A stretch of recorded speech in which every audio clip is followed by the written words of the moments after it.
Now, we were looking at some of the jerseys earlier this morning, and now I have had my eye on this Celtic jewelry since you arrived. Okay. Joining me now is the owner of the Scottish and Irish store, Michael Cox. Thanks so much for joining us today. My pleasure, Sarah. And we have to outline the garb that you've got on today. Yeah, we have Sense tartan. It's our big game tonight. So. Had I known, I would have worn my kilt too. No, oh, very good. So with the Celtic jewelry, we have a great benefit in that we're really the only shops in Ottawa that sell the selection of Celtic jewelry that we get. Everything comes in from Ireland, from Dublin, County Mayo.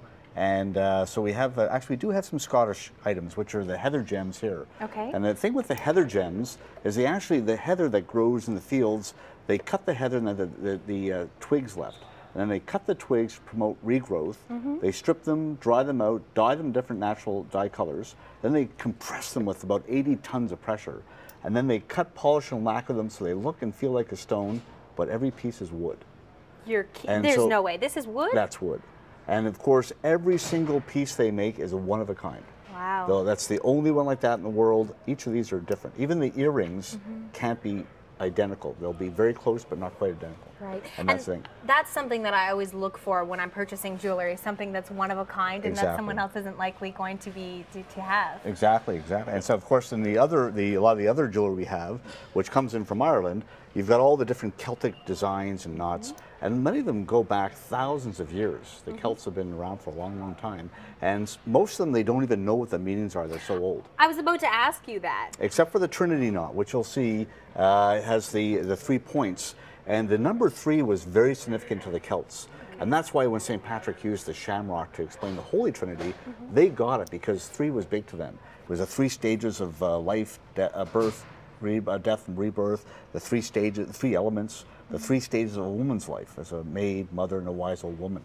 So that's why that Trinity is very, very important. And you see it in a lot of the different Celtic jewelry. Right. Plus all the Celtic knots, which have no beginning, no end. They're all tied together, and you can't even try and figure them out because they've been designed so well. So I suppose to them a 4-leaf clover wouldn't signify luck. No.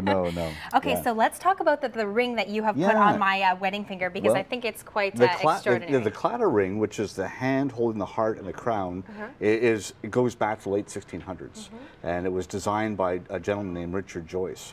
And so what they've done is they keep trying to find new things with the claddagh because it's such a traditional and such a solid symbol. So here you see what they've done is it's actually part of a 3 ring set. So what they've done is they've got the ring so that it actually comes apart, and then we have another ring here that you can interchange with it. So you can take this heart off and then you can put this heart together. If you want a little less bling on there. That's right. And so you see here, you've still that clad in there. So these are little things that we have that just, again, enhance the old tradition and stories, and it's great. And with the Celtic jewelry, we've also got the charms. We get these in from, it's called Tara's Diary. It comes in from our jeweler Shane Orr in Dublin. And of course, these will all fit Camellia and Pandora charm bracelets. And we're the only ones that sell the Celtic jewelry, so with the charms. And so people come in every day to those shops buying charms for their Pandora, the Camellia bracelets, because they want things that are Celtic. And so they've designed all these different charms, and they keep coming out with new charms all the time from Dublin, and they're great. It's just super. And we're the only ones in Canada that sell the Tara's Diary. Michael, how did you identify that there was a need for such a niche market? Well, when I opened up the first shop back in 2003, I just saw that there was a large Celtic British and Irish marketplace in Ottawa. About 68% of the population has roots to Britain or Ireland. You're kidding. And so there's a huge market, and it wasn't being serviced. So I just thought, you know, just keep working at it. Built this first shop up. We have 2 shops now. The one's at St. Laurent Innis, and we have a huge marketplace. We'll talk about British food after, but the jewelry, we've got so much at each store because there is a big demand for it.